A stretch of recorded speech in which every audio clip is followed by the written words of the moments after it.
तुम कायर हो, कायर। तुम सिर्फ बातें कर सकते हो, सिर्फ बातें। तुम्हें कुछ नहीं आता है। तब है तो कुछ करो, करो कुछ। तुम्हें मेरी आवाज आ रही है? अगर मेरी आवाज आ रही है तो जैसा मैंने कहा है तुम्हें करना होगा। मार दो उसे।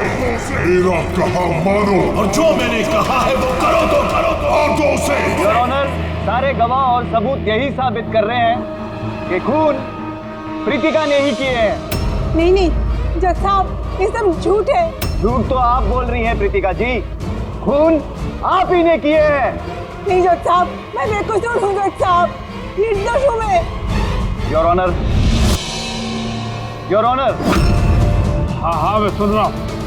बोलो, क्या कहना है तुम्हें? योर ऑनर, मेरे फाजिल दोस्त नीलेश जी के पास अपने डिफेंस में पेश करने के लिए कुछ है ही नहीं। कोर्ट का कीमती वक्त जाया न किया जाए। योर ऑनर, कोर्ट का वक्त बेशक कीमती है, लेकिन उससे भी कहीं ज्यादा कीमती है एक बेकसूर इंसान की जिंदगी। मैं साबित कर दूंगा। मेरा कहा मानो, और जो मैंने कहा है वो करो। ऑर्डर। फैसला सुनाने से पहले अदालत 2 घंटे के लिए स्थगित की जाती है। That's all.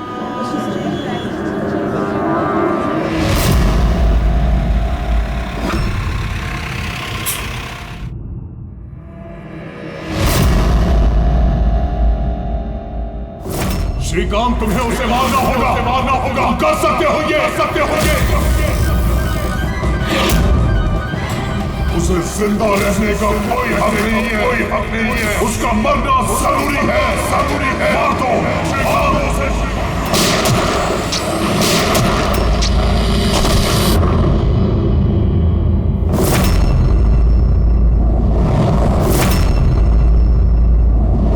इन लोगों का कहना है कि प्रीतिका यहाँ पर थी जब जज श्रीकांत यहाँ पर आए और उन्होंने उस पर गोली चलाई। उसके बाद वो यहाँ पर आकर खुद को गोली मार दी। उस वक्त, मतलब जब ये सब हो रहा था, उस वक्त यहाँ पर जो लोग थे वो कहाँ है? वो लोग कोर्ट रूम में।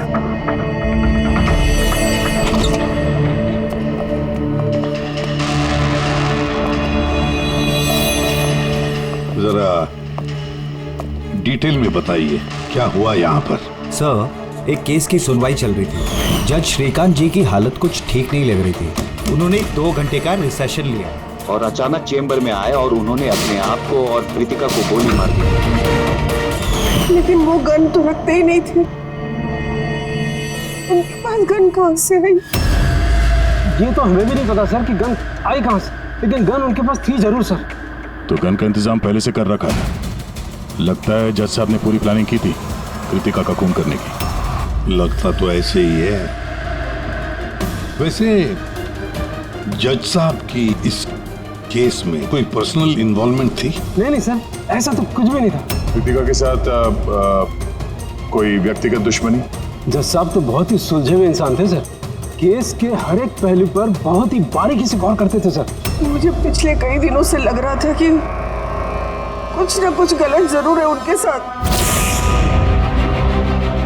मैम, क्या जज साहब की तबीयत ठीक नहीं थी? वो तो मुझे नहीं पता, लेकिन वहाँ उनको कुछ अजीब सी आवाजें सुनाई दे रही थी। वो सब हम एक बार। आ जाइए श्रीकांत, खाना लगा रही हूँ।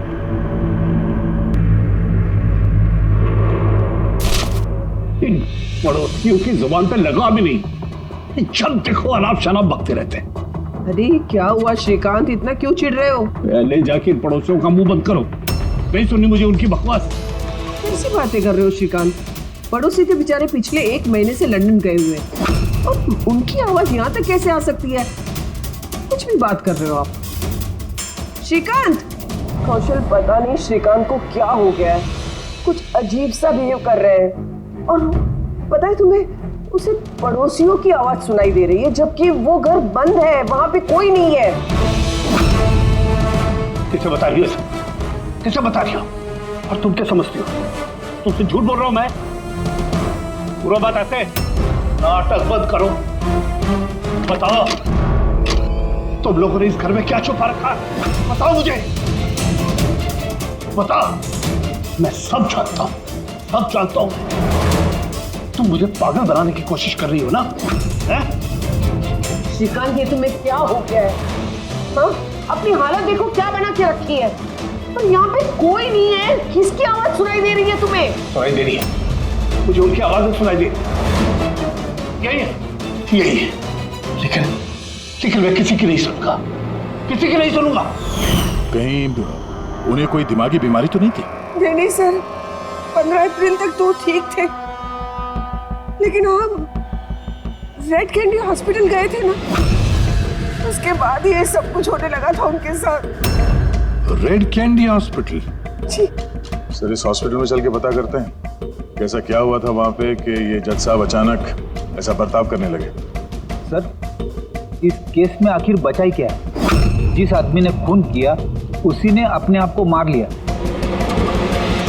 वही तो पता लगाना है ना फ्रेडी, वही तो पता लगाना है कि एक जज ने अपने सामने वाले आरोपी को गोली क्यों मार दी, खून क्यों किया, और तो और उसके बाद में अपने आप पर भी गोली चलाई। क्यों?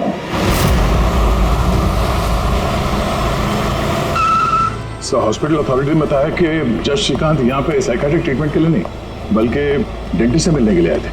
कौन है डेंटिस्ट? कौन है? Sir, doctor Raman. Hello sir, बताइए मैं आपकी क्या मदद कर सकता हूँ? फिलहाल तो आप डॉक्टर रमन को बुलाइए और उनके असिस्टेंट को भी। डॉक्टर रमन, 15 अप्रैल को जज श्रीकांत आपसे मिलने आए थे ना यहाँ? जी हाँ सर, लेकिन सर उनकी मौत से मेरा क्या लेना देना? मुझसे सवाल क्यों? देखिए, हम बस ये जानना चाहते हैं, जब वो आपसे मिले थे तो वो दिमागी तौर से बीमार लग रहे थे? नो सर, मुझे तो ऐसा कुछ नहीं लगा। सर, उनको दिमाग की कोई बीमारी नहीं है और 9 साल से डॉक्टर रमन के पेशेंट है वो। 9 साल से? मतलब आप लोग उसके बारे में बहुत कुछ जानते होंगे? बहुत कुछ नहीं सर, सब कुछ। कुछ और क्या जानते हैं, जरा बता सकते हैं? सर, अभी बताने के लिए तो सिर्फ इतना ही है कि वो बहुत शॉर्ट टेम्पर्ड थे, बहुत जल्दी उन्हें गुस्सा आ जाता था, but he was not delusional. अगर उन्हें कोई दिमागी बीमारी नहीं थी तो फिर उन्हें वो आवाजें क्यों सुनाई दे रही थी? क्या हुआ क्या था उन्हें? पर सर, आप इसमें मेडिकल एक्सप्लेनेशन क्यों ढूंढ रहे हैं? हम लोग इतने मेडिकल एक्सप्लेनेशंस क्यों ढूंढ रहे हैं? दया, कोई भी आम इंसान ऐसे ही अचानक से उठकर किसी पर गोली चलाता है, क्या ये नॉर्मल हो सकता है? नहीं, कुछ ना कुछ तो गड़बड़ जरूर है, कुछ तो हुआ है, पर क्या?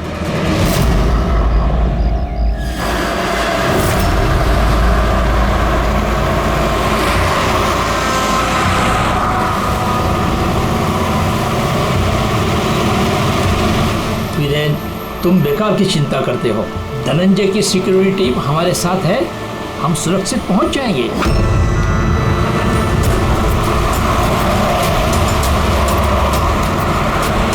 वो बात तो ठीक है, लेकिन आपको धमकियां मिल रही हैं। देखो वीरेन, हमारे कामों में धमकियां मिलती रहती है और ऐसी धमकियों से मुझे डर नहीं लगता है। देखो, डर तो मुझे भी नहीं लग रहा, क्योंकि मुझे धनंजय और उसकी टीम पे पूरा भरोसा है।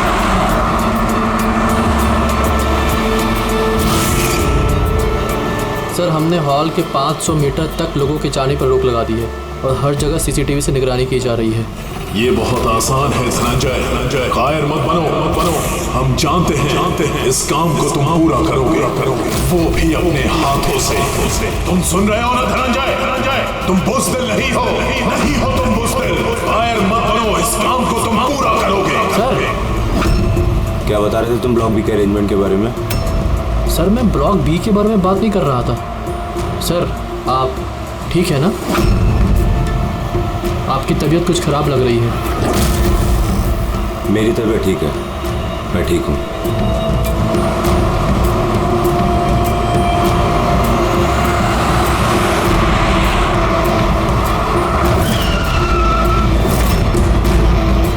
धनंजय, तुम्हें उसे मारना होगा।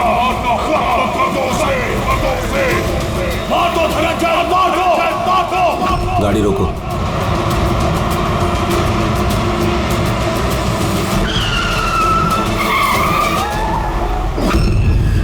ये इसने गाड़ी क्यों रोक दी? सर, क्या हुआ? शाबाश धनंजय, अपना मिशन पूरा करो। मार दो उसे। जा रहे धनंजय, कायर नहीं हो, तुम ये कर सकते हो। धनंजय यहाँ क्यों आ रहा है?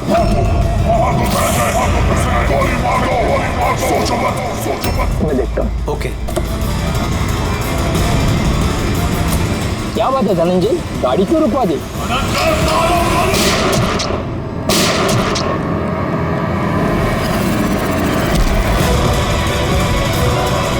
ओह माय गॉड! संजय जी, आपको क्या हो गया? धनंजय, ये क्या कर दिया तुमने?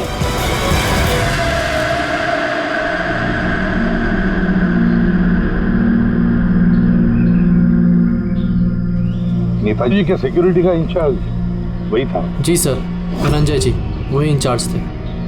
कमाल है सर, जिसे बॉडीगार्ड रखा है उसी ने मार दिया। नेताजी को मारने की कोई खास वजह? सर ये तो धनंजय जी ही बता पाएंगे। इसे एक बात बताओ, गोली अंदर मारी या बाहर से? सर बाहर से मारी, कार के। धनंजय, धनंजय, सदमे में लगता है सर। तुम लोग क्या कर रहे थे? सर नेताजी की चिल्ड्रन फाउंडेशन की मीटिंग थी, वहाँ जा रहे थे। हमारी गाड़ी आगे थी और नेताजी की कार पीछे, और मैं धनंजय जी से नेताजी की सिक्योरिटी के बारे में बात कर रहा था, पर ये मेरी बातों में ध्यान नहीं दे रहे थे और कुछ खोए से लग रहे थे सर। इनके चेहरे में एक अजीब सी बेचैनी थी। मैंने उनसे पूछा कि क्या हुआ, तो कुछ बहकी सी बातें करने लगे। सर जब श्रीकांत के साथ भी तो ऐसे ही हुआ था। कहीं ये दोनों केस एक जैसे तो नहीं? और कोई साथ में था नेताजी के? वीरेंद्र जी सर। वीरेंद्र जी? जी सर। आप नेताजी के साथ थे ना? हाँ सर, मैं ही था। नेताजी ने आपको कुछ बताया इस धनंजय के बारे में? सर नेताजी हमेशा धनंजय की तारीफ किया करते थे, उनकी जान को खतरा था। अभी कुछ दिन पहले ही धनंजय ने उनकी जान बचाई थी। बड़ी अजीब बात है सर, कुछ दिन पहले जिस आदमी ने नेताजी की जान बचाई, आज उसी ने उनका खून कर दिया। एक गोली मारने के बाद धनंजय ने भागने की कोशिश की? नहीं सर, खुद को गोली मारने की कोशिश की थी सर। बड़ी मुश्किल से सिक्योरिटी वालों ने उन्हें रोका था सर। कमाल है सर, जज श्रीकांत ने खून करने के बाद अपने आप को गोली मार दी और इसने भी अपने आप को गोली मारने की कोशिश की। काम करते हैं, धनंजय को ब्यूरो ले चलते हैं, वहीं से उससे पूछताछ करेंगे।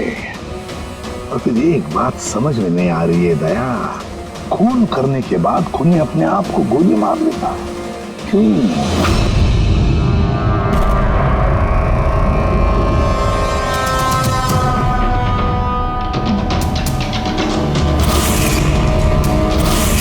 बस डॉक्टर बीना, ये क्रिमिनल साइकोलॉजी में रिसर्च कर रही है। हाँ, इन्हें दोनों केस के बारे में बता दिया? Yes boss.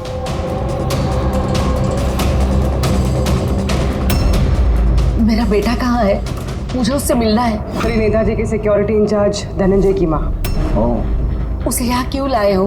देखिए, आपके बेटे ने नेताजी का खून किया है। जी नहीं, मेरा बेटा किसी की हत्या नहीं कर सकता। वो तो खुद बीमार है, उसकी दिमागी हालत ठीक नहीं है। क्या बीमारी है आपके बेटे को? पिछले कुछ दिनों से उसे कुछ आवाजें सुनाई देती है।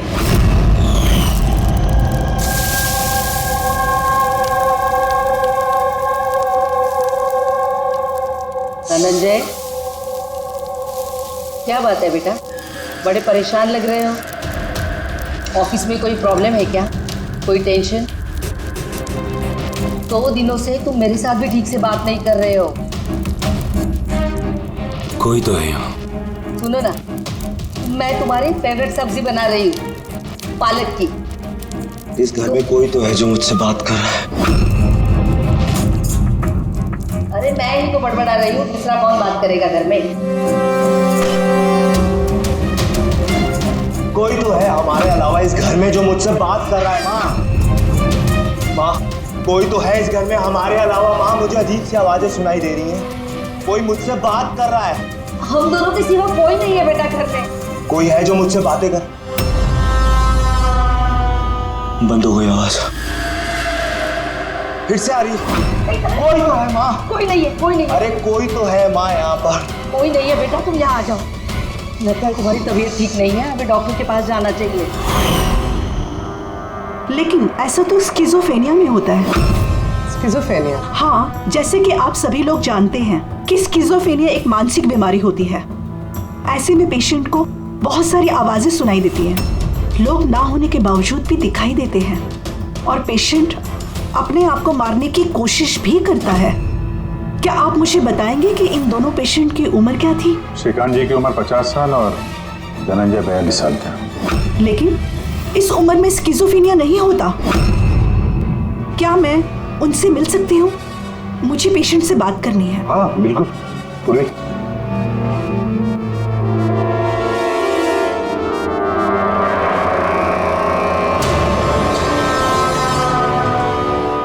धनंजय, तुमने संजीत को क्यों मारा? मैं कुछ पूछ रही हूँ। धनंजय, तुमने संजीत को क्यों मारा? मुझे कुछ आवाजें सुनाई दे रही थी, वो मुझे उकसा रही थी। कह रही थी कि मैं बुज़दिल हूँ, कायर हूँ, मैं किसी का खून नहीं कर सकता। और उस आवाज ने मुझे इतना उकसाया कि मैंने खून कर दिया।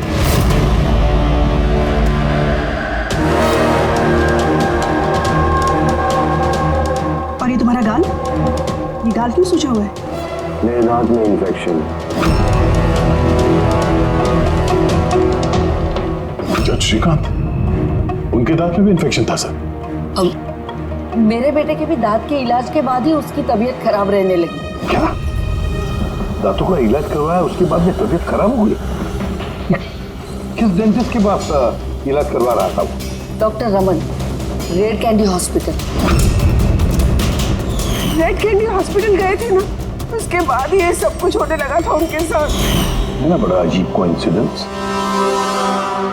धनंजय और श्रीकांत दोनों का भी दांत का प्रॉब्लम, दोनों का डेंटिस्ट भी एक, और ट्रीटमेंट के बाद दोनों की तबीयत भी बिगड़ जाती है। ये कैसा कोइंसिडेंस? गड़बड़ है, बहुत बड़ी गड़बड़ है। इस धनंजय और जज श्रीकांत के दांतों का एक्सरे निकलवाओ, पता तो चले सारा चक्कर है क्या।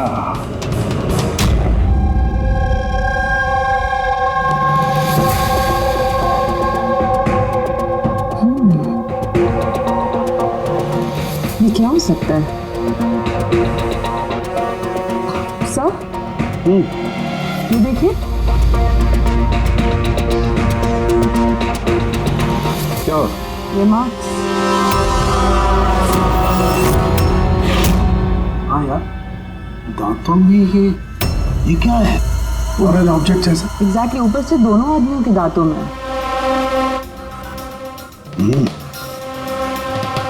दोनों आदमियों के दांतों में कुछ फॉरेन बॉडी जैसा कुछ।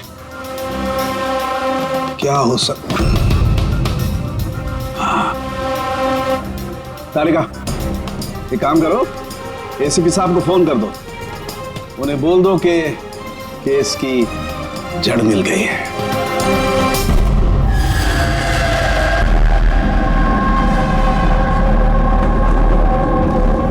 ये देखो बॉस, दोनों के दांतों में इस तरीके की चिप। ये तो बग है।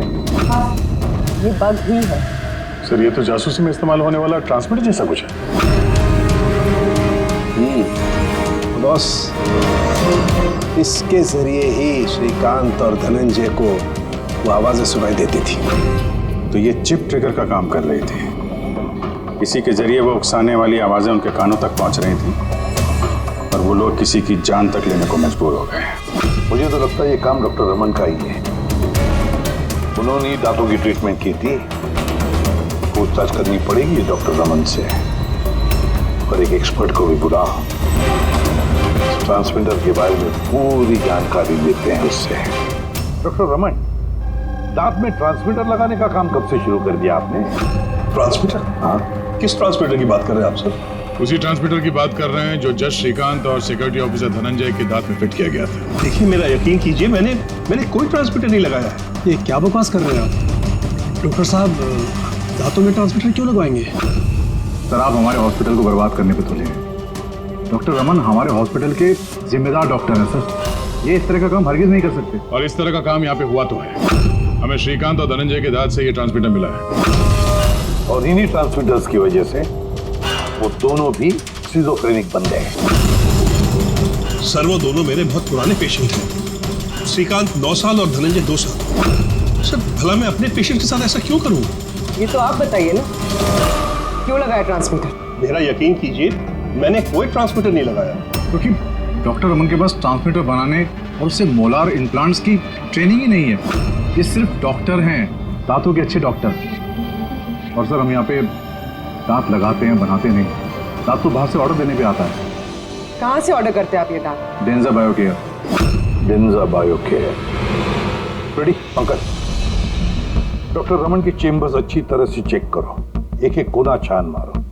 और कितने लोगों के दांत इम्प्लांट किए हैं? जी लगभग 20 लोगों का। अच्छा, तो सभी लोगों के नाम और पता चाहिए हमें। दया हो सकता है इन 20 लोगों की जान को खतरा हो।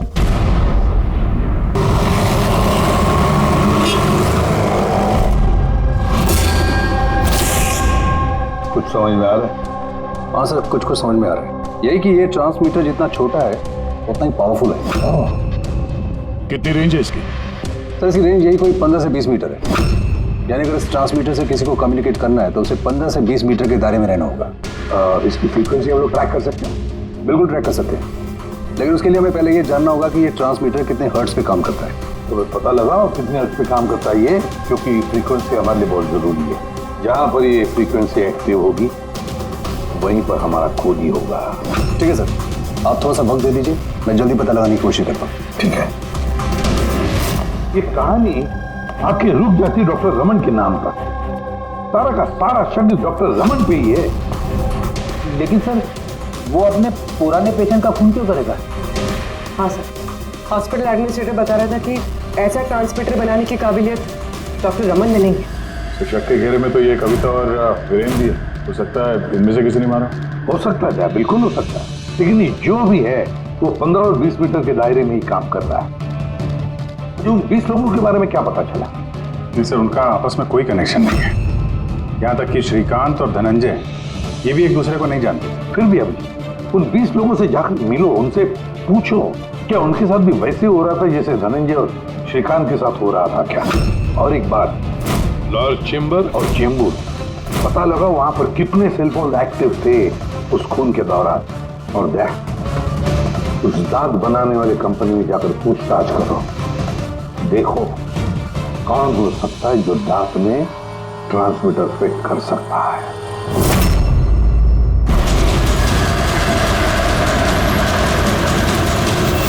विनय आपका ही नाम है? जी हाँ, मेरा ही नाम है। सॉरी मैंने आपको पहचाना नहीं। हम CID से। सर मुझसे कोई गलती हुई क्या? नहीं, अब गलती नहीं हुई। एक्चुअली एक केस के सिलसिले में हम कुछ पूछताछ करने आए। आपके दांतों में कुछ प्रॉब्लम थी ना? हाँ, ये इलाज कहाँ कराया था आपने? रेड किडी हॉस्पिटल। इलाज के बाद से कोई कुछ तकलीफ हुई? I mean, कुछ अजीब अजीब आवाजें सुनाई देती हों या जैसे कोई ऑर्डर दे रहा है कुछ करने के लिए? नहीं, ऐसा तो कुछ नहीं हुआ, लेकिन 1-2 बार दर्द हुआ था। वो तो नॉर्मल है, दांत लगवाएंगे तो थोड़ा बहुत दर्द तो होगा ही। ठीक है, अगर ऐसी कोई तकलीफ हो तो फौरन हमें बताइएगा।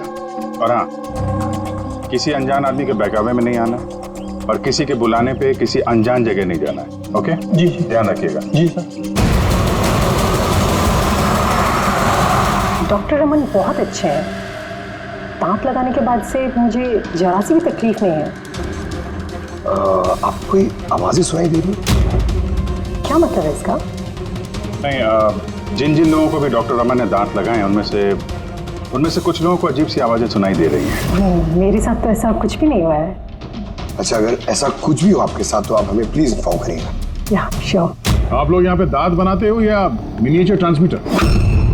क्या मतलब सर?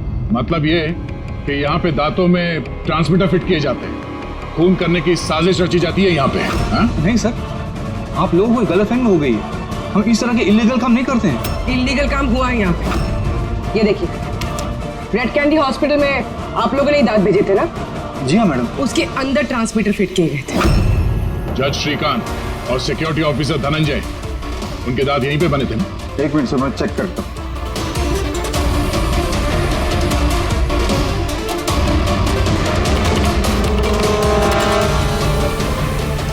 हाँ सर, दांत तो यही बने हैं, लेकिन अगर वो हमारी एम्प्लॉय रूपाली होती जिसने ये दांत बनाए हैं तो सच्चाई पता चल जाती। कहाँ है आपकी वो एम्प्लॉय रूपाली? वो तो कल रात गुजर गई। कैसे गुजर गई? उसे अस्थमा अटैक हुआ था, लेकिन हैरानी की बात तो ये है कि उसे कभी अस्थमा था ही नहीं। जी हाँ सर। उसके घर का एड्रेस देना सर। दांत कब लगवाया आपने? सर 2 महीने हो गए। कोई प्रॉब्लम हुई आपको? नहीं, कोई प्रॉब्लम नहीं सर, जब से दांत लगाया सब ठीक है सर। कुछ आवाजें सुनाई दे रही हो अजीब अजीब सी? नहीं सर, हुआ क्या सर? देखिए, रेड कैंडी हॉस्पिटल में जितने लोगों ने भी ट्रीटमेंट कराया उन्हें कुछ प्रॉब्लम्स हो रही हैं और उनमें से 2 जन की तो मौत भी हो चुकी है। सर मैं मरना नहीं चाहता सर। नहीं, आप घबराइए मत, ऐसा कुछ नहीं है। आपको कभी भी ऐसी कोई प्रॉब्लम हो कि कुछ अजीब अजीब सी आवाजें सुनाई दे रही हो, या फिर कोई ऐसा आदमी दिख रहा हो जो है नहीं, मतलब दूसरे बोल रहे हैं कि किससे बात कर रहे हो, तो अगर ऐसा कभी हो तो फौरन हमें कांटेक्ट करिएगा। और कितने लोग बचे पंकज? सर चेक करने के लिए और 5 लोग बचे सर। 5 को भी जल्दी से जल्दी चेक करना होगा। क्या पता उस हत्यारे का अगला निशाना इन्हीं में से कोई हो। हाँ सर।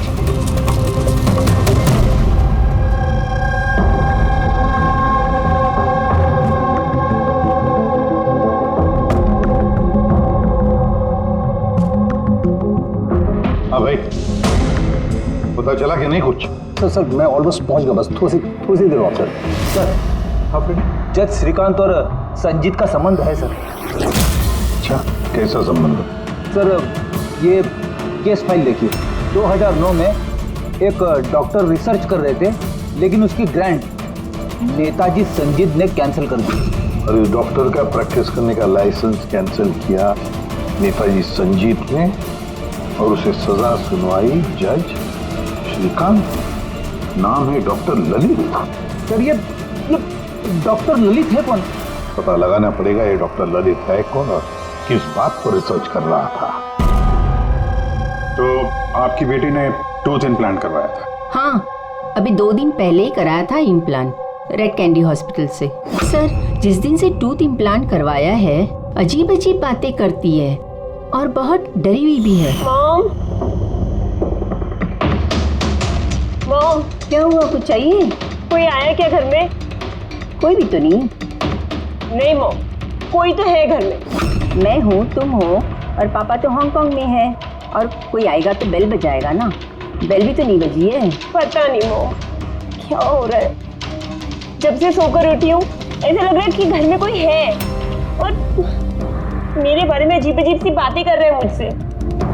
समझ में नहीं आ रहा है। मेरी तबीयत तो ठीक है। कोई सपना देखा क्या? नहीं मॉम, कोई सपना नहीं देखा। लगता है मेरे कान बज रहे हैं। मॉम प्लीज एक काम करो, मुझे एक कप चाय दे दो मेरे रूम में, मेरा सर घूम रहा है। तो अभी जिया कहाँ है? उसे मैंने साइकियाट्रिस्ट के पास भेजा है, सैंड्रा। देखिए आप उस साइकियाट्रिस्ट का एड्रेस दीजिए, हमारा अभी उससे मिलना बहुत जरूरी है। नंबर लेना। जिया, आज तुम्हें वो काम खत्म करना है। तुम्हें उसे किसी भी हालत में मारना है। जिंदा मत छोड़ना उसे, मार दो उसे। आज उसका अंत होना ही चाहिए।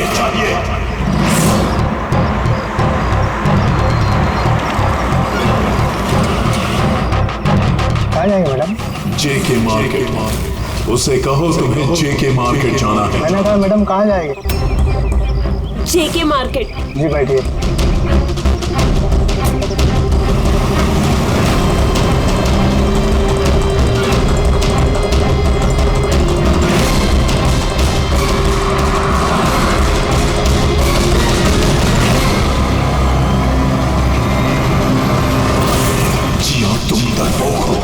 डरपोक हो तुम, कुछ नहीं कर सकती तुम।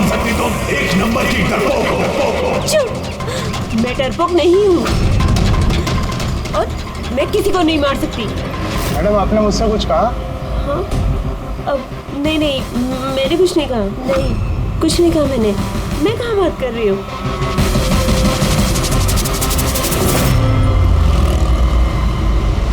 जिया, तुम्हें उसे मारना होगा। तुम उसे जिंदा नहीं छोड़ सकती, तुम्हें उसे मारना होगा जिया, मारना होगा तुम्हें।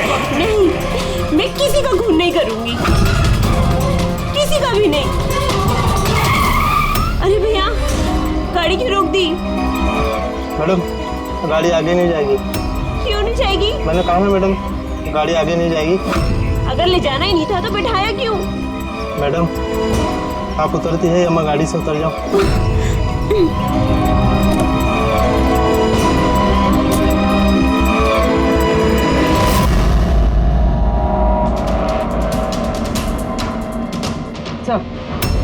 सर, वॉचमैन और पड़ोसी बता रहे थे कि रूपाली यहाँ 3 महीने पहले शिफ्ट हुई थी और अकेली रहती। फिर चेक करते हैं अच्छी तरह से।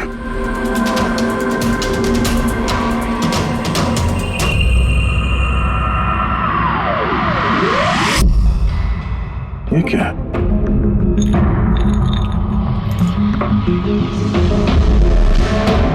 इतने सारे एयर ट्रांसमिटर्स।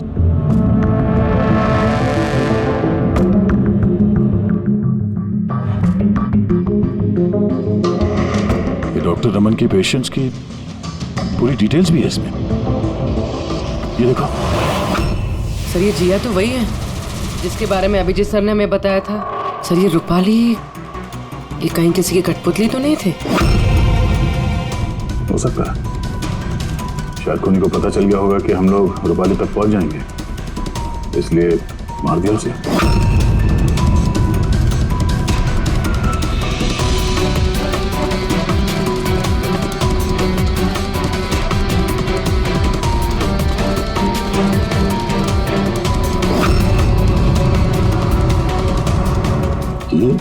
ये नेताजी, संजीत, वीरेन और जिया, इन तीनों के चेहरे पे रेड सर्कल।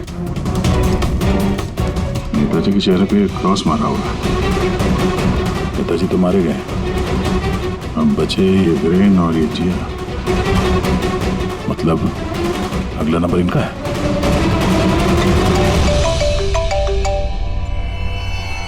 हाँ जी। ये जिया साइकेट्रिस्ट से मिलने के लिए गई थी, लेकिन वहां पहुंची ही नहीं। अच्छा, हमें यहाँ रूपाली के घर में एक तस्वीर मिली है जिसमें नेताजी, संजीत, वीरेन और जिया है। ये नेताजी के चेहरे पे तो क्रॉस मारा हुआ है, पर इन दोनों के चेहरे पे लाल पेन से सर्कल बना हुआ है। कहीं ऐसा तो नहीं कि ये जिया वीरेन को मारने के लिए गई है? एक काम करो, तुम वीरेन को अलग करो, पता करो वो कहाँ है। तब तक मैं जिया की लोकेशन ट्रैक करता हूँ और हम लोग मिलते हैं। ओके? या चलिए, सर वीरेन को फोन लगाएं।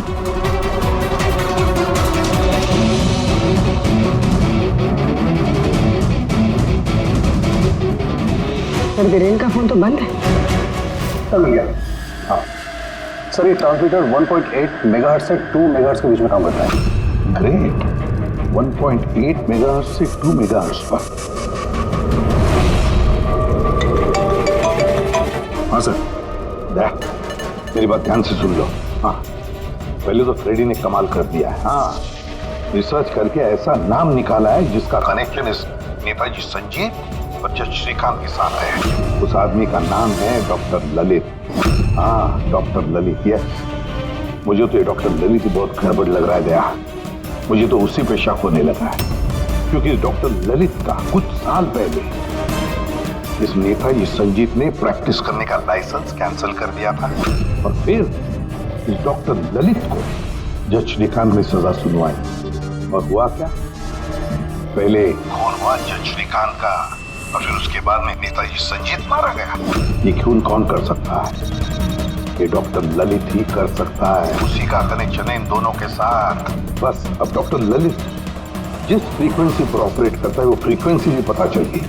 हाँ, टेक्नो एक्सपर्ट ने बता दिया, 1.8 मेगाहर्ट्ज से लेके 2 मेगाहर्ट्ज तक।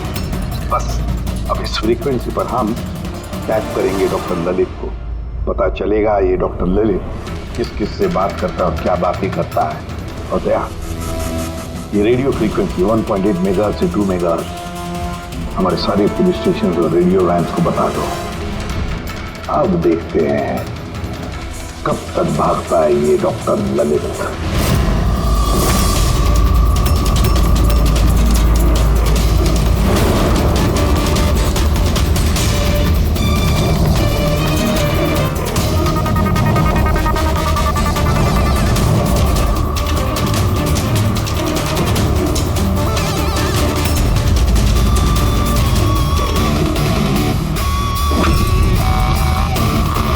इस फ्रीक्वेंसी पे कोई हरकत नजर नहीं आ रही।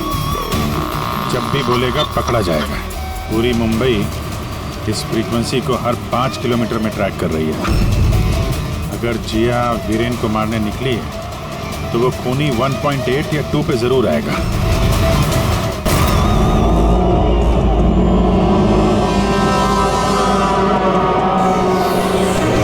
जाओ जिया, अपने काम को अंजाम दो। ये कौन हो सकता है जो संजीत के खूनी के बारे में मुझे बताने के लिए यहाँ बुलाया है? जिया, उसे मारना होगा तुम्हें। उसे जिंदा रहने का कोई हक नहीं है।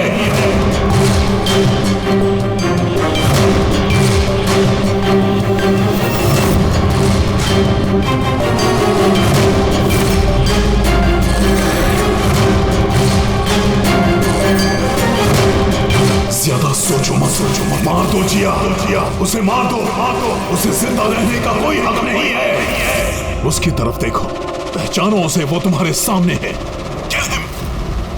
उसे जिंदा रहने का कोई हक नहीं। उसी की आवाज है।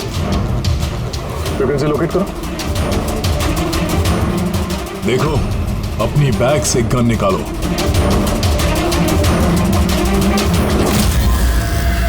जिया, तुम कायर नहीं हो।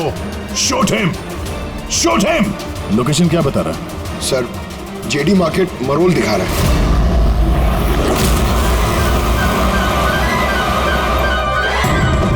Come on, जिया, मारो उसे।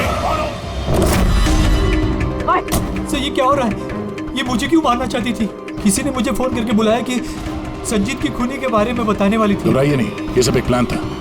आप अभी सेफ हैं, आप जा सकते हैं। Okay sir, thank you. तो खूनी यहीं कहीं होगा। भीड़ में मिक्सअप हो गया है। सिग्नल यहीं है, देखते हैं।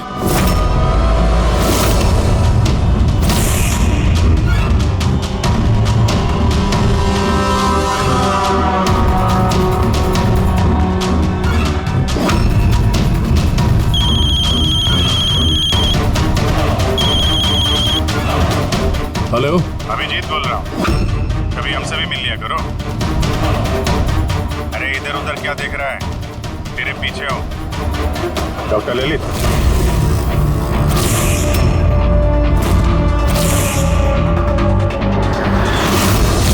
हॉस्पिटल के एडमिनिस्ट्रेटर पवन।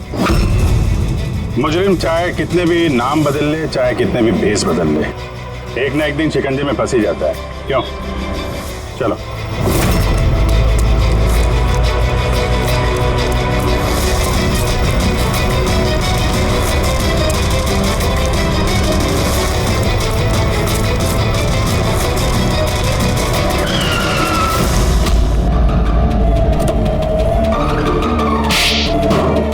जज श्रीकांत और नेताजी संजीत, इन लोगों का खून क्यों करवाया तुमने? उसे बदला लेना चाहता था। बदला? लोगों ने मेरी जिंदगी बर्बाद कर दी थी। कैसा बदला? मैं एक होनहार डॉक्टर हूँ। मैं स्किज़ोफ्रेनिया नाम की बीमारी पर उसके ट्रीटमेंट के लिए एक्सपेरिमेंट कर रहा था, वो भी वर्थलेस लोगों पर। मेरी असिस्टेंट जिया ने एचओडी वीरेन को कंप्लेन कर दी और एचओडी वीरेन ने नेताजी संजीत से मेरी ऑफिशियल कंप्लेन कर दी। और नेताजी संजीत ने तुम्हारा ये एक्सपेरिमेंट रुकवा दिया? हाँ, मेरा प्रोजेक्ट बीच में ही रुक गया। तो फिर जेल किस लिए गए थे तुम? मेरी लापरवाही की वजह से एक आदमी की मौत हो गई थी। जज श्रीकांत ने मुझे बिना कुछ सोचे समझे 10 साल की सजा दे दी। मेरे डॉक्टर होने का रुतबा छीन गया मुझसे। तो इन लोगों को मार के अपना खोया हुआ रुतबा हासिल कर रहे थे तुम। रमन और रूपाली, इन दोनों का क्या इन्वॉल्वमेंट था? जेल से बाहर आने के बाद मैंने अपने दुश्मनों को ट्रैक करना शुरू कर दिया। मैं उनके अंदर एक डिवाइस फिट करना चाहता था जिससे उनको कुछ पता ना लगे। डॉक्टर रमन और रूपाली मेरी इसमें मदद कर रहे थे। उन लोगों ने कैसी मदद की? जब श्रीकांत और जिया को दांतों में प्रॉब्लम थी, वो अपने चेकअप के लिए डॉक्टर रमन के क्लिनिक पे जाते थे। नेताजी संजीत के दांतों में कोई प्रॉब्लम नहीं थी, बल्कि उनके बॉडीगार्ड धनंजय को दांतों में प्रॉब्लम थी। मैंने उसे फ्री डेंटल चेकअप का लालच दिया और डॉक्टर रमन के क्लिनिक पे भेज दिया। डॉक्टर रमन ने उन्हें नया दांत लगाने की सलाह दी और मेरे कहने पे रूपाली ने उनके दांतों में डिवाइस फिट कर दिया। और रूपाली सब करने के लिए मान गई? हाँ। क्योंकि मैं रूपाली से प्यार करता था। हम दोनों ने मिलकर एक डेंटल क्लिनिक खोला था। रूपाली इस काम में मेरी मदद कर रही थी। तो फिर उसका खून क्यों किया तुमने? क्योंकि जब श्रीकांत और नेताजी के मरने से आप उस तक पहुंच जाते और वो मेरा नाम ले देती, इसलिए मैंने उसे हमेशा हमेशा के लिए चुप करा दिया। फिर बदला लेने के लिए क्या कुछ नहीं किया तुमने? इतनी सफाई से खून किए तो फायदा क्या हुआ? आखिर में पकड़े गए ना? मेरा मिशन किसी को मारना नहीं था सर, मैं बस अपने आप को जीनियस साबित करना चाहता था। तो चलते फिरते इंसानों को प्यार बना सकता। अगर यही दिमाग किसी अच्छे काम में लगाते तो आज मुजरिम नहीं बनते और जिंदगी भर जेल की सलाखों के पीछे सड़ते नहीं।